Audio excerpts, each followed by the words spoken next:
نحمده ونصلي على رسوله الكريم اما بعد فاعوذ بالله من الشيطان الرجيم بسم الله الرحمن الرحيم۔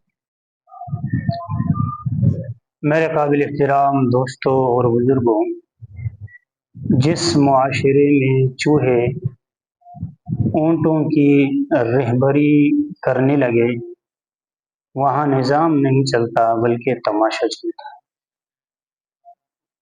مولانا رومی نے حکایات رومی کے اندر چوہے کی رہبری کرنے پر ایک بہت ہی خوبصورت حکایت لکھی ہے۔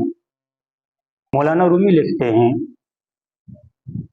ایک اونٹ کسی جگہ پر کھڑا ہوا تھا اور اس کی مہار زمین پر گری ہوئی تھی۔ چوہے نے اونٹ کی مہار کو زمین سے منہ میں لے کر چلنے لگا تو پیچھے پیچھے اونٹ بھی چلنے لگا۔ چوہے نے دل ہی دل میں خیال کیا کہ میں تو بہت بڑا شہزور ہوں کہ میرے کھینچنے سے اونٹ میرے پیچھے چلنے لگا ہے۔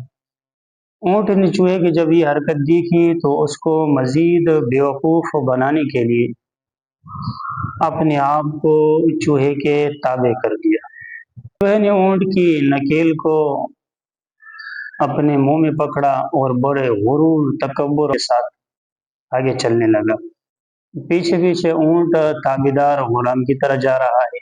چوہے نے کہا کہ یہ تو مجھے آج پتہ چلا کہ میں کتنی بڑی چیز ہوں، مجھے تو اپنی طاقت کا اندازہ ہی نہیں تھا۔ اتنی بڑی جسامت والا اونٹ میرے پیچھے چل پڑا ہے کہ میرے اندر اتنی جان ہے۔ اونٹ بھی میری پیروی کرنے پر مجبور ہے۔ اونٹ دل ہی دل میں یہ کہہ رہا تھا کہ ٹھیک ہے، چلو بچوں کوئی بات نہیں ہے، تیری رہبری کا پتہ تھوڑی دیر کے بعد چل ہی جائے گا کہ تو کیا چیز ہے۔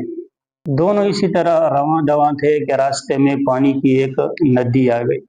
اب تو رہبر چوہے صاحب کے اوسان خطا ہو گئے کہ اب تک تو میں نے اس بہت بڑے جسم والے اللہ کی بہت بڑی ایک مخلوق اس کی رہنمائی کی، لیکن اب پانی میں اس کی رہنمائی کس طرح کروں گا، میں پانی کس طرح پار کروں گا۔ مجھے تو ان کی رہبری پر بڑا غرور، تکبر اور فخر تھا، لیکن یہ رہنمائی، یہ مقتدی، یہ شیخ بننا، یہ تو آدھے راستے تک تھا۔ تو چوہا پریشان ندی کے کنارے کھڑا ہو گیا اور سوچنے لگا کہ اب کیا کروں۔ اونٹ نے بھی جاہل عارفانہ سے کام لیتے ہوئے پوچھا، ہے میرے خشکی اور بیابان کے رہبر، کیا ہو گیا ہے، کیا پریشانی ہے، آپ کھڑے ہو گئے ہیں، چلتے کیوں نہیں ہو؟ ہمارے مقتدی ہو، آگے ہو جاؤ، رہبری کرو، پریشان نظر آتے ہو، کیا ہو؟ آگے بڑھو، دریا میں اترو تاکہ تمہارے 14 طبق روشن ہو، پتہ چلے کہ رہبری کیا ہوتی ہے۔ چوہے نے خوف سے لرزتی ہوئی آواز میں کانپتے ہوئے کہا، جناب میں کیسے اتروں، ندی بہت زیادہ گہری ہے، پانی بہت زیادہ ہے۔ اونٹ نے کہا کوئی بات نہیں، میں چیک کر لیتا ہوں، پھر آپ کو بتاتا ہوں، آپ رہنمائی کریں، آپ ہمارے مقتدی ہیں، آپ ہمارے بڑے ہیں، میں پانی چیک کر کے آپ کو بتاتا ہوں۔ اونٹ پانی میں اترا اور واپس آیا اور چوہے کو کہا کہ یہ تو کچھ بھی نہیں ہے، تھوڑا سا پانی ہے، بس میری زانوں تک آتا ہے، گھٹنوں تک آتا ہے، اس سے زیادہ تو کوئی پانی نہیں۔ مقتدی بننے کا شوق تھا نا، آپ آگے اتریے، بسم اللہ کیجیے۔ اتنے تھوڑے سے پانی سے تو خوف زدہ ہو گیا ہے۔ چوہے نے آسمان کی طرف دیکھا اور کہنے لگا، حضرت آپ کے اور میرے گھٹنوں میں زمین اور آسمان کا فرق ہے۔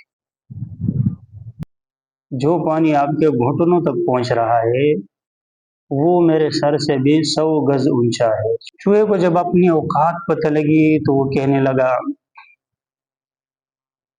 جناب میں اپنے کیے پر بہت شرمندہ ہوں، میں آپ سے معافی مانگتا ہوں، آپ مجھے معاف کر دیجئے، آئندہ انشاءاللہ اس طرح بالکل بھی نہیں ہوگا اور میں رہبر، مقتدی اور شیخ بننے کی کوشش نہیں کروں گا، لیکن اب خدا کے واسطے یہ ندی مجھے بھی پار کروا دیں۔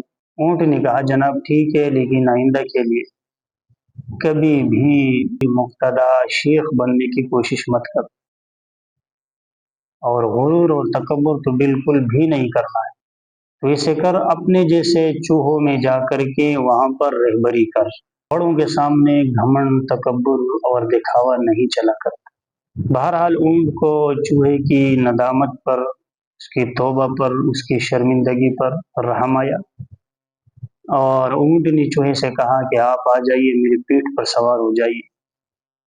تجھ جیسے ہزاروں چوہے میں اپنی اس کمر پر اس ندی کے پار لے کر جانے کی صلاحیت رکھتا ہوں۔ خلاصے کے طور پر مولانا رومی بیان کرتے ہیں کہ اس پوری کہانی کا مقصد یہ ہے کہ اگر اللہ نے آپ کو سلطان نہیں بنایا تو رعایا بن کر رہے، اور اگر تجھے کشتی چلانے نہیں آتی تو ملاح بننے کی کوشش مت کر۔ ہر بندے سے اللہ نے اس کی حیثیت کے مطابق کام لینا ہوتا ہے، اپنی حیثیت کے مطابق بندہ کام کرے۔ اللہ نے ہر بندے کو ایک کام کے لیے پیدا کیا ہے اور ایک مقام کے لیے پیدا کیا، جہاں وہ فٹ آتا ہے۔